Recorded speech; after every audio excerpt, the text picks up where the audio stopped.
Tsunami ஏற்படுத்திவிட்டு சென்ற வடுக்கள் இன்னமும் நம் மனதில் வேதனையை ஏற்படுத்திக் கொண்டுதான் இருக்கின்றன.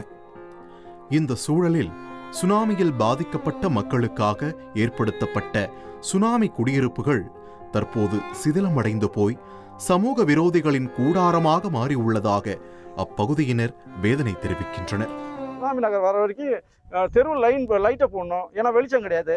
அடுத்தது வந்து இங்கே ஒரு பாதுகாப்பு எப்போதும் காவல்துறை ரவுண்டு வந்துட்டு இருக்கணும். அப்போ தான் இங்கே உள்ள மக்கள் பயம் எல்லாம் இருப்பாங்க. அப்புறம் பார்த்தா முனிசிபாலிட்டி தண்ணி கிடையாது, அந்த தண்ணி வசதி பண்ணி கொடுக்கணும், இதெல்லாம் செஞ்சு கொடுக்கணும். ஆனால் வீடுங்களை வந்து அரசாங்கம் முன்னே வந்து மறு ஆய்வு பண்ணி இதை வந்து சரிப்படுத்தி கொடுத்தா தான் இந்த மக்களுக்கு, அந்த பாதித்த மக்களுக்கு ஒரு நிம்மதி அடைவாங்க. இல்லைன்னா நித்தம் வந்து சுனாமி தான்.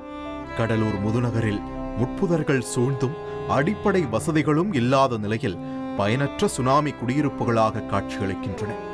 இதனை சீரமைத்து தங்களுக்கு உதவ வேண்டும் என 3 மீனவ கிராம மக்கள் காத்திருக்கின்றனர். கடல் சார்ந்த மாவட்டமான கடலூரில் கடற்கரை கிராமங்களும் மீன்பிடி தொழிலும் பிரதானமாக உள்ளன.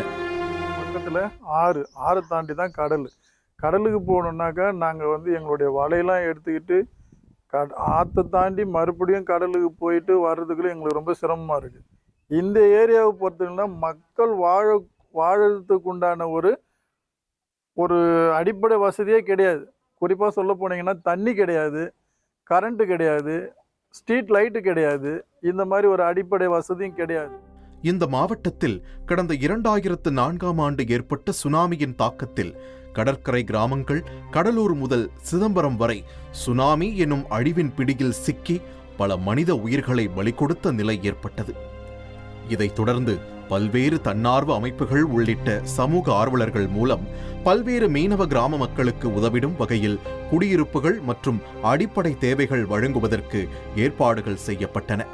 இந்த சூழலில்தான் கடலூர் மாநகராட்சி முதுநகர் பகுதியில் இதன் வரிசையில் செல்லங்குப்பம் அருகே குட்டி ஆண்டவர் கோவில் பகுதியில் அரசு சார்பில் 538 சுனாமி குடியிருப்புகள் கட்டப்பட்டு செல்லங்குப்பம், சோனங்குப்பம், அக்கரைக்கோரி, சிங்காரத்தோப்பு உள்ளிட்ட மீனவ கிராம மக்களுக்கு வழங்கிட ஏற்பாடு செய்யப்பட்டது.